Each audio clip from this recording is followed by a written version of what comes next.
this sounds crazy to me. Like, it's not, but like, it's not, I don't know why I said that, but I think there is entitlement because you're going, this is what I want. You watch a movie. Yes. And it's not what you want. So you don't like it. Right.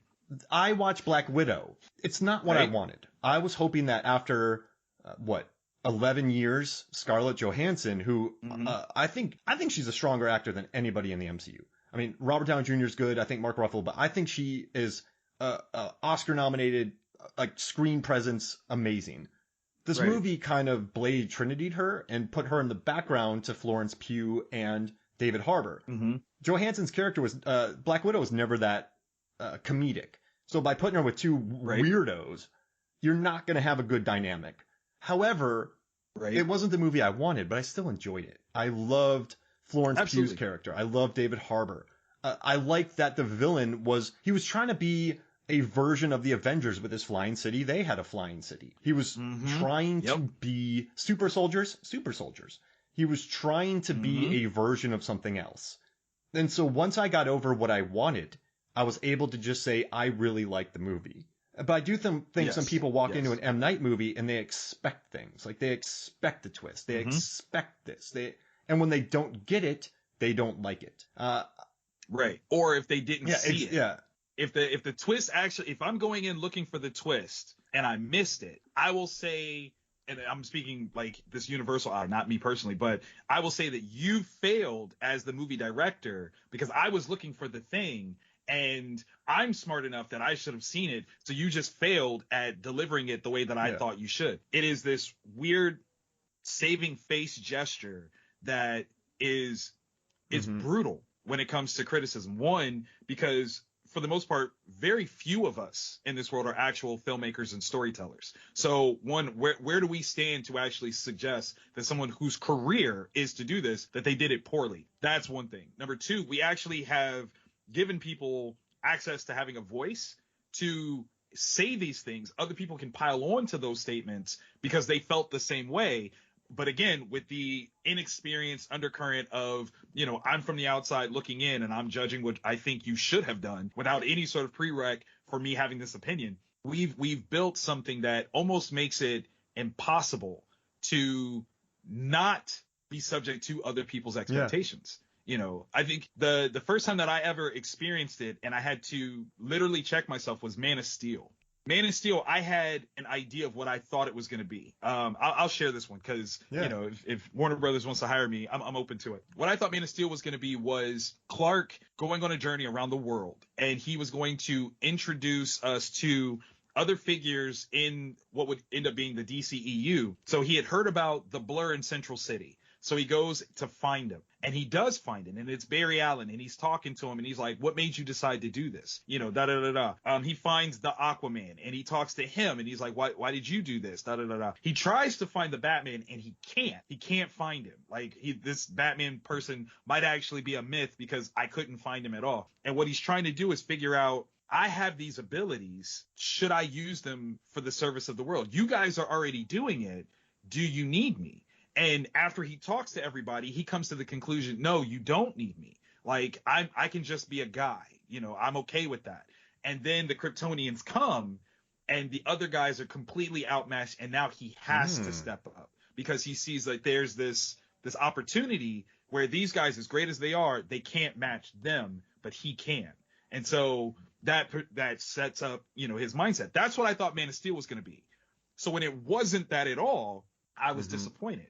But then I had to check and go, it's not the story that I wanted to see, but what story did they tell me? So I went back and watched it again and was like, actually, I do like the story that they told me. It works really well. So I get that. But at the same time, I am a storyteller. So maybe that's one of my flaws as a storyteller. I can't put that skill set down all the time. And it's true. I can't. There'll be a ton of movies that I will roast because on a storytelling level, I don't think they accomplished X, Y, Z. But again, I will say I am a storyteller. These will be the things that I will, back it up with. Like, you'll never hear me say somebody can't act. I'm not an actor. Yeah, I don't have the they right got cast. Let's say you and I are someone listens to this episode, right? Ridley Scott listens to this. He's like, man, Victor and Mark, they got some personalities. I'm gonna put them in my next Alien prequel.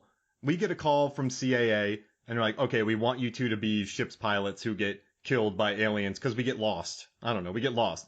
Right? We're not going to say no. And so you and I show up on stage. We're out of our league. We've never acted. I mean, I've had like extra roles, but that's not acting. I was horrible in those roles. You and I, we have to carry dialogue. We have to be funny, and we are bad.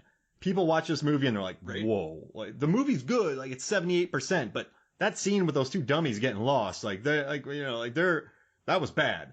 Like, that's not our fault. Like, we got hired, we got paid. That's not us, man. Come on. I hate saying the bad actor thing. You're right. It's like, that person's terrible. Or like, what? Like, what? Like, what was the editing like? What was the footage like?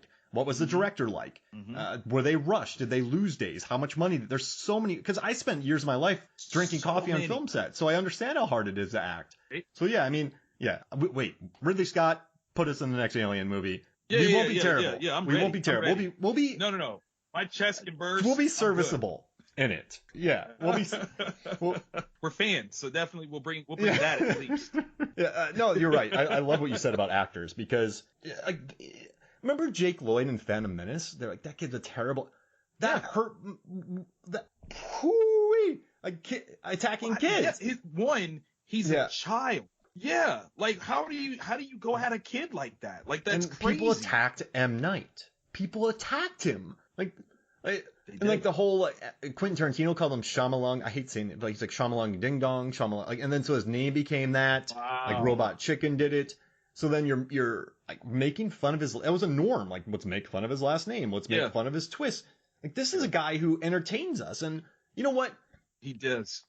People hate The Happening, but I would rather watch The Happening, watch a movie where a director swung like in Signs, and maybe missed. Yep. He wanted to make a B movie. A lot of people didn't get on board with that, and I think he did miss, but I still love it because he swung. And there's some brilliant things about that movie. Here's everybody. Too. Let's get away from everybody. It works. It's a good plot. Yeah. Like, it's a good plan. And how about the notion that The Happening is more poignant post-COVID than it was pre-COVID. Yep.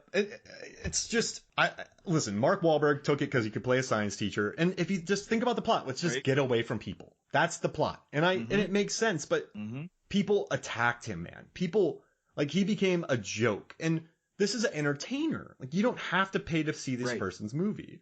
And so it was just, I don't know. I know we talked about expectations and doing all that, but very rarely in our lifetimes have we seen a rise, fall, rise. And listen, this sounds bad, but like in 2013, I wrote an article after watching Another Earth or Airbender. And I remember on Movies, Films, and Flicks, I just wrote, just give him $5 million and let him make a movie. Because this is when Insidious is rolling. This is when those movies have come out. And then guess what he does? 2015, $5 million, makes The Visit. And he comes back. Like, that's his strength. He's not a hired gun. Like, I have a question. You do a lot of you come up with a lot of stories, but if someone comes up to you and they're like, here's big bucks, write a graphic novel about a blackboard eraser that gets superpowers and marries a sea turtle. I don't know. You're going to write it, but you're not going to have passion for it. It's not. No. Ooh. Please say that again for the cheap seats in the back, because that is important for people to understand is taking a job doesn't always mean that you love the job that you took. How many people go to work every day and don't like it? Okay. In the creative field, it can sometimes be like that. Like maybe in order to get this thing that I love, I have to do two things that I don't love. Not that I hate them, but I don't love them. And you can feel the lack of love therein. Sometimes it's something where you take an opportunity because you think you have a perspective, and maybe that perspective isn't beloved by everybody. Again, you swung. You took the shot. You know, there's anybody, again, sports analogies. If the clock is ticking down and you're down by 2, right? You're at half court. Shoot it. Yeah. Yep. Shoot it. The worst thing you can do is sit there and dribble. That's the worst thing you can do. You know, if you shoot it, it's 50-50. Either you'll win the game or you won't, but you tried. Like that's it. And that's what Airbender and Another Earth, it did not feel like M. Night swinging. It felt like safe M. Night. Right. And my least favorite James Bond film is Quantum of Solace because it feels like a Jason Bourne film.